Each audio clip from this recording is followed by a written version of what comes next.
Well, we actually got to see a couple clouds float on by today, and again, it was difficult for those to actually develop, but maybe a little cloudier around Houston, and some of those have been making their way in for our afternoon, but plenty of sunshine regardless, no doubt about that. The next few afternoons will likely look just the same, and it's going to be just as hot, if not a little hotter. Most of us are dealing with a heat advisory this afternoon, but this excessive heat warning goes into effect for tomorrow for the entire area. Now, in reality, we might only be just a degree or two warmer, but that's going to bump us up into excessive heat warning criteria. So make sure you're not being outside for very long at all.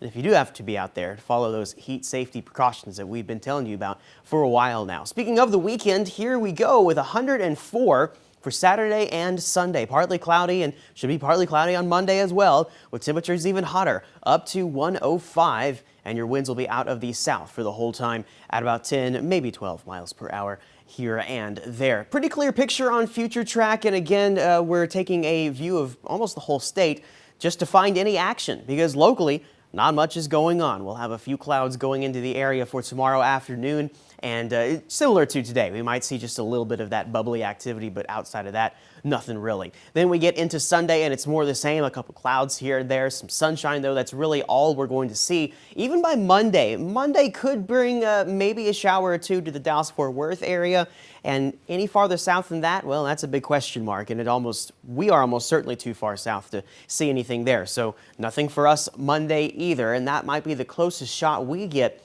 for several days. Could be a little while before some of that actually makes its way back into the region. So your wind speeds this evening, they're running at about 10 to 14 miles per hour. That'll continue for a little while, and then we'll see wind speeds for tomorrow by midday in that 7 to 9 mile per hour range out of the south and southwest.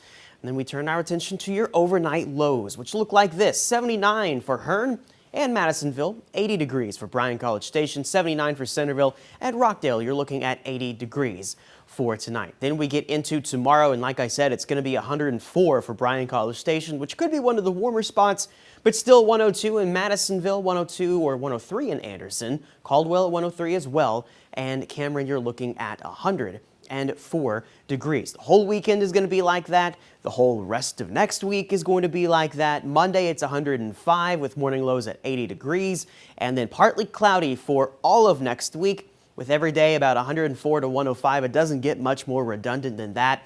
And you'll notice here, it's going to be a long time before we see any kind of chance of rain. Right now, we're throwing in a 20% chance of thunderstorms next Sunday.